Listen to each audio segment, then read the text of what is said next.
Existe un fenómeno social, o no tanto, que está comenzando a desarrollarse de una manera significativa en nuestros días.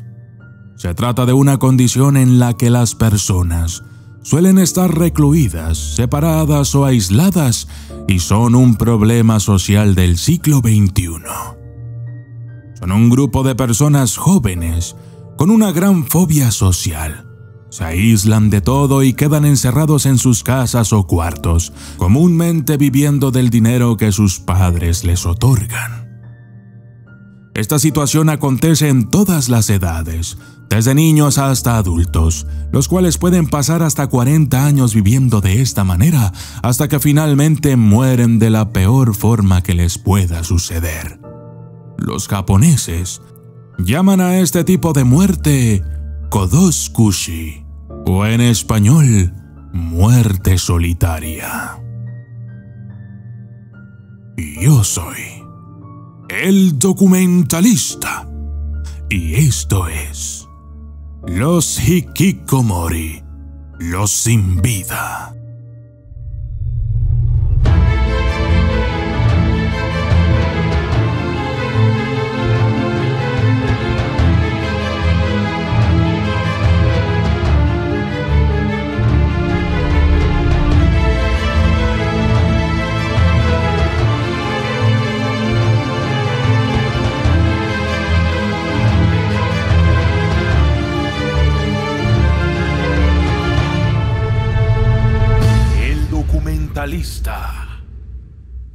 El fenómeno hikikomori se estima que comenzó en los años 70 en Japón. No obstante, comenzó a tornarse en un verdadero problema para el año 2000, cuando un 3% de la población de Japón sufría este problema.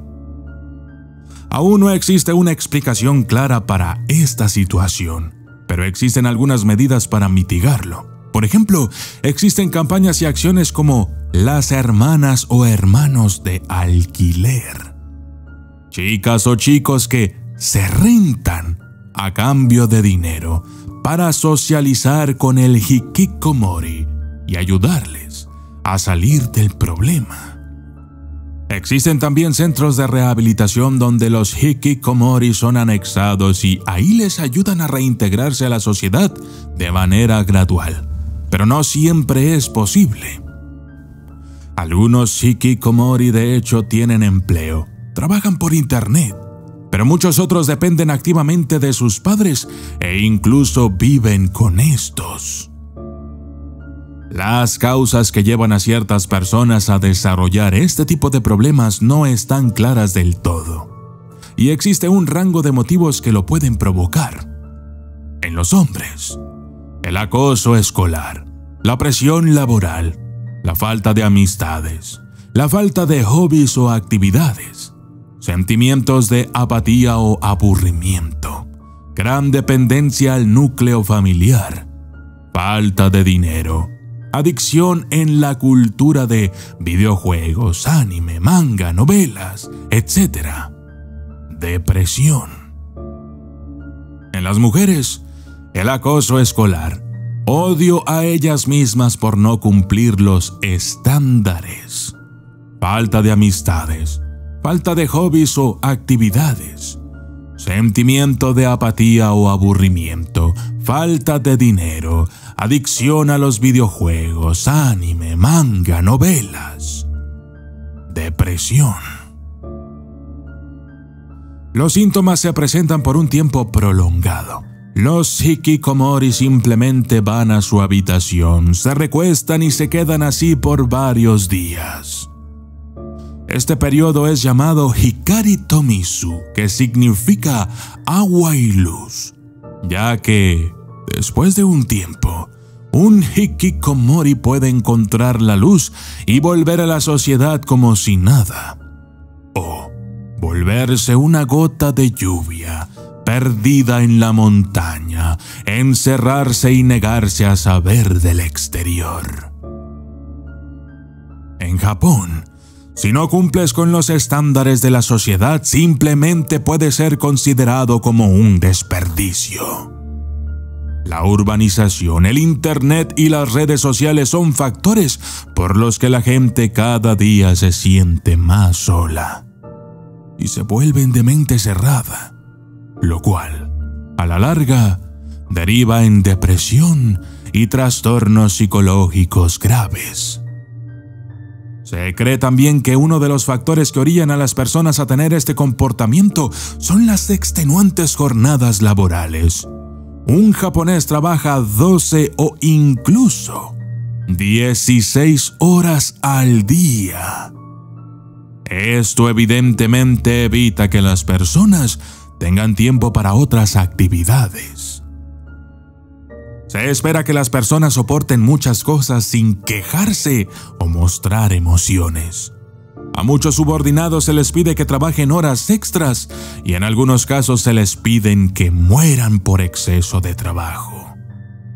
Otro factor es el hecho de que los japoneses se enorgullecen de su capacidad de aguantar, con algunos pensando que es necesario experimentar un poco de dolor. La presión de ser independiente y no ser una carga para alguien. Otros prefieren estar solos o sin hogar antes que depender de la generosidad de sus amigos. A muchos japoneses se les enseña a evitar pedir dinero prestado a otros. Algunas personas incluso decidirán romper su amistad si un amigo les pidiera prestado una cantidad considerable de dinero. Intimidación. Debido a la estructura jerárquica de la sociedad y la importancia de la antigüedad, algunas personas experimentan intimidación de sus superiores, los jefes de trabajo, y entonces se ven obligados a soportarlos y no defenderse. Muchos no comparten sobre ello para evitar la carga con sus seres queridos. Otros teorizan que muchos de los hikikomori luchan contra los trastornos generalizados del desarrollo, el autismo y el síndrome de Asperger. Algunos psicólogos están tratando de crear conciencia en un esfuerzo por introducir estrategias terapéuticas eficaces si es necesario. Cuando un hikikomori llega a la edad adulta, se enfrenta a la crisis de depender de padres ancianos. Según un estudio, se estima que hay entre 300,000 y 700,000 hikikomoris tan solo en Japón. ¿Qué ocurre entonces cuando los padres mueren? Hay un gran número de historias y leyendas urbanas acerca de los hikikomori. Se les ha sorprendido escondiendo los cadáveres de sus padres después de haber muerto para seguir cobrando las pensiones. Esto debido a que dependen totalmente de ellos para su sustento. Otra historia dice que un hombre de 34 años de Osaka, que pasó 2 semanas con el cadáver de su padre después de su muerte, tenía miedo de ponerse en contacto con las autoridades por temor al mundo exterior. Pero hay casos aún más graves. Otros hikikomori preocupados por su destino se están conectando en línea para formar pactos de suicidio antes de tener que enfrentar la pérdida de sus cuidadores. En el 2003, un grupo de hikikomori se reunió en línea y más tarde fueron encontrados muertos en sus coches. Los hikikomori no solo existen o son un problema de Japón. Países como Holanda, España, Inglaterra, Francia, Estados Unidos, México y Argentina también tienen este problema. Una cosa que llama la atención es que a este tipo de personas les gusta la soledad. Son pésimos estudiantes, no practican deportes, casi no tienen amistades, suelen ser personas muy frías y no demuestran sus sentimientos. El anime, los videojuegos, el manga y las series son sus únicos intereses y factores como el internet Las redes sociales, las diferentes plataformas de entrega de comida y demás hacen que todo pueda ser llevado a cabo desde la comodidad de su hogar. Esto definitivamente se estaría volviendo un problema para este tipo de personas. ¿Y tú? ¿Eres un hikikomori? Déjame tu opinión en los comentarios. Yo soy el documentalista y esto fue Los Hikikomori, los sin vida.